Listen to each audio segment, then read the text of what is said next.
He had a history of violence, running from cops and escaping from hospitals. Yet CHP chose to confront this armed suspect, surrounded by kids at day camp. An officer and hostage were shot, another hostage killed, and children traumatized. After he was caught, he escaped from a hospital again, prompting a 2-day manhunt. One suspect, 3 agencies, countless questions, and CBS 13 is getting answers. April 6th, 2023. An elderly couple was taking a late morning stroll on one of Roseville's many lush walking trails. Nearby, Mahaney Park was filled with kids at spring break day camps put on by the city of Roseville, ranked among the safest cities in the country. I'm just trying to play some ball. But that safety and security was about to be shattered. We were hitting in the batting cages by a fatal law enforcement decision. Shots fired at Mahany Park. To serve a search warrant to an armed felon at a public park. Multiple shots fired, suspect, white male, black jacket. Court records reveal Eric Abril was a suspect in a freeway shooting 2 months earlier in Sacramento, 20 miles away. A California Highway Patrol Special Task Force had been surveilling Abril in Roseville, where he'd been staying with his mother. He has 2 dogs with him that are following him. Instead of serving their search warrant at Abril's home, Highway Patrol decided to follow him to the Mahaney Dog Park. And then we see cops chasing after a criminal. Court records reveal as Abril walked back to his car, officers confronted him. Said, "Police, get down." That's when Abril allegedly pulled out a pistol and began shooting at officers, hitting one. We have the officer confirmed gunshot wound to the chest and hand. CHP fired back as Abril ran toward the batting cages. That's when we got on the ground. Where kids were playing. And then gunshots were fired, roughly 20. Bullet holes near the batting cages revealed just how close the children were to being shot in the crossfire. We still have active gunfire all around. Ethan and Kyle say Abril tripped on one of their baseballs as he ran by. He was like 4 feet, 3 feet from Kyle.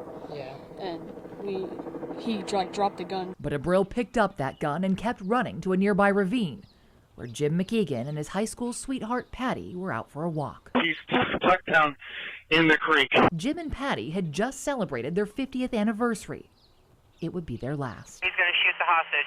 Abril took the couple hostage, and within minutes, Jim was dead, Patty was shot, and a community was forever changed. It was terrifying. Camp counselors tried to shield young kids from the chaos. I was stuck in a room called the Black Hole. They just took us to the library and waited 3 hours. I was still terrified.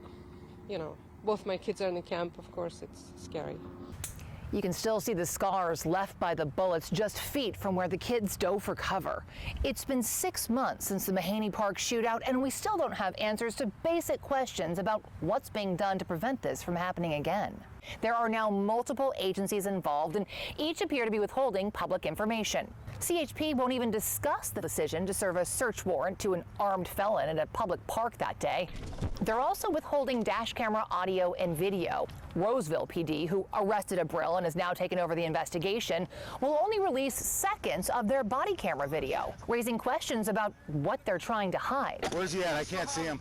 And the Placer County Sheriff, which has Abril in custody, is now refusing to release the coroner's report, which could confirm he shot the hostage and not police. But we'll circle back to that later. If you have to choose between serving a warrant at a home or serving a warrant at a busy park, which do you choose? There's no perfect venue. But like many, law enforcement consultant and former Sacramento County Sheriff John McGinnis has concerns about CHP's decisions that day, at least based on what we know. This is a person that has been identified as having a propensity for violence. So is that a foreseeable outcome that violence will be the product when this effort is made? I think it is. But according to Roseville PD, CHP never told local police they were planning to serve a high-risk warrant at Mahaney Park that day. It's a basic fundamental that should be taken care of before this kind of effort is executed. Had they known, Roseville PD might have warned CHP about the city-run day camps at the park. Maybe has 1, possibly 2 victims on it. And a simple Google search would have revealed Abril had a history of running from police and hiding in a ravine. After a violent attack in 2014, he led police on a lengthy chase along the San Luis Obispo Creek. But CHP won't say if they consider that before serving their warrant at a Roseville park surrounded by creeks and ravines. Notably, the 2014 police report also reveals after his arrest, Abril escaped from a local hospital which happened again here after his arrest this year, prompting a multi-day manhunt and re-traumatizing this community before he was finally located in another ravine. I have no doubt that there are internal reviews taking place and lessons to be learned. But if there are, CHP won't acknowledge them. The agency declined our interview requests and wouldn't answer written questions, stating the department respectfully cannot answer any questions that may influence decisions criminally or administratively that remain under investigation. The public has a right to know. David Loy, legal director for the First Amendment Coalition, explains CHP's not required to release their findings while their internal investigation is ongoing, but he says they could, and now after 6 months, he believes they should. The public does have a strong, compelling right to know what are the results of CHP's internal investigation into whether this was an appropriate tactic to serve a high-risk warrant in these circumstances. Because after all, CHP is the governor's police force with jurisdiction across the state. Next time, it could be your neighborhood park, your kid's day camp, your loved one taken hostage and shot dead.